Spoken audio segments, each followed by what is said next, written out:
जैसे आप एक साधक हो, ठीक है, तंत्र विद्या में निपुण हो, शक्तियाँ भी बहुत है आपके पास, ये सब जानते हुए भी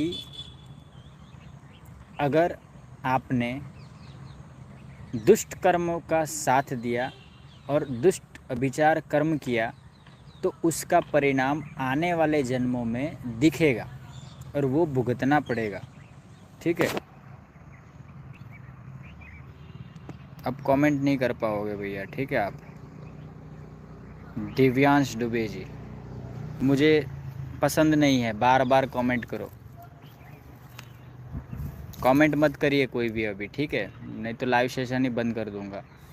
मुझे अच्छा नहीं लगता है, क्योंकि आप लोगों को कुछ चीज़ें समझा रहा हूँ, आप ध्यान से समझो पहले चीज़ें। आपकी ताकत नहीं है भाई हनुमान जी का वीर सिद्ध करने की, ठीक है, बार बार ऐसे मत बोलो हनुमान जी वीर सिद्ध करना है, हनुमान जी वीर सिद्ध करना है। आपको पता भी है हनुमान जी वीर कैसे होते हैं और उनको रखने के लिए क्या करना पड़ेगा आपको।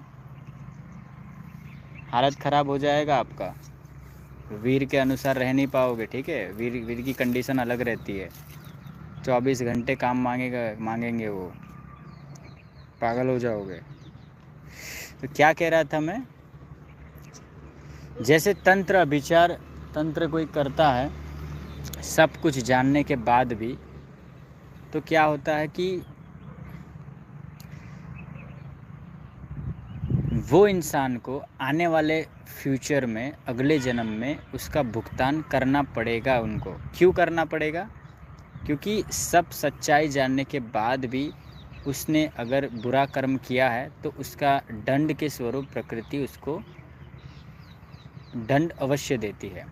हाँ, अगर ज्ञान नहीं है आपके पास, ठीक है, और आप तंत्र विद्या करते हो किसी के ऊपर, आपको नॉलेज नहीं है, तो आप खुद भुगतोगे अपने कर्म, अपने कर्म का हिसाब, मतलब खुद भुगतोगे। जैसे पूर्व जन्म में कुछ गलत कर्म किया है आपने, ठीक है, तो फिर क्या होगा कि उसका भुगतान के लिए आप ही के हाथ से तंत्र होगा, ऐसा बात है, आप ही के हाथ से तंत्र होगा और फिर आप ही को भुगतना पड़ेगा।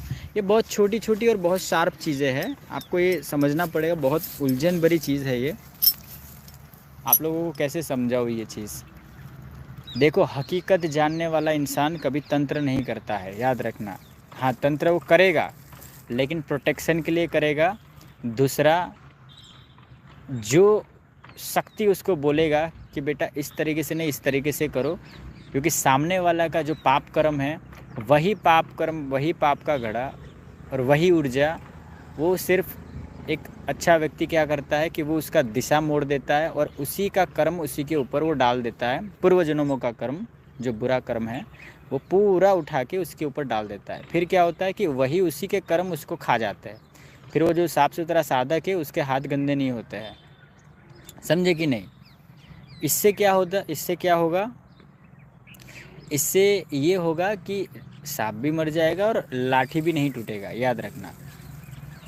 और जब कोई साफ सुथरा साधक अपनी शक्ति का प्रयोग करके, अपना बल प्रयोग करके अगर कोई कर्म करता है तो उसके सामने बहुत कुछ दाव पे लग जाता है उसका। तो वो सोचता है, समझता है, क्योंकि उस भाव में वो रह रहा है ना कि ये सब चीज़ें हो रहा है कर्मों की वजह से, तो क्यों मैं जानबूझ के ये कर्म करूँ और क्यों अपना पुण्य मतलब मैं खो, और क्यों मतलब ये कर्म करूँ। क्योंकि ये करेंगे, जो अज्ञानी होता है वो तो करता ही है, लेकिन जिसके पास ज्ञान होता है तो वो तो नहीं करता, वो तो सोच समझ के स्टेप लेता है, समझे कि नहीं। वो शांत रहता है, उसको गुस्सा भी जल्दी नहीं आता है। हाँ, महाभारत एक टाइम पे वो करा सकता है, याद रखिएगा, लेकिन समय पे, एक समय होता है। जैसे भगवान श्री कृष्ण ने भी महाभारत करवा दिया था कौरव और पांडवों के बीच, तो वो तो भगवान थे, वो चाहते तो 2 मिनट में उड़ा सकते थे सबको, 2 मिनट में सब लोगों को परास्त कर सकते थे। क्यों नहीं किया, इतना तामझाम क्यों किया, इतने लोगों को क्यों आपस में लड़वा दिया, आपस में लाखों करोड़ों लोगों को मरवा दिया आपस में। तो वो क्यों मरवाया, इसके पीछे कारण होता है। वो कर्म कर रहे हैं, ठीक है, उनका वो कर्म कर रहे हैं और वो गाइडलाइंस दे रहे हैं पूरा उनको कि कैसे होगा, क्या होगा, किस तरीके से होगा। बैकग्राउंड में चल रहा होता है उनका ही मन, याद रखिएगा, वो वही करवाते हैं पूरा, क्योंकि उनको पता है कि यहाँ से उनका मुक्ति का रास्ता है। देखिए, मुक्ति दो प्रकार की होती है। एक साधक अपने जीवन में सिद्ध साधना करके मुक्ति प्राप्त करता है, सिद्ध ज्ञान प्राप्त करके, सही ज्ञान प्राप्त करके वो मुक्ति प्राप्त करता है। और एक दुष्ट अपने दुष्ट कर्म करके वो मुक्ति प्राप्त करता है। ठीक है, याद रखना। और लेकिन दुष्ट कर्मों का परिणाम ये होता है कि वो स्वर्ग की जगह पे नरक में वो भुगतता है। और जो साफ सुथरा साधक होता है वो परम ब्रह्म की जगह पे उसकी उपाधि मिलती है। ठीक है, मतलब वो एक अच्छी जगह पे उसको स्थान मिलता है।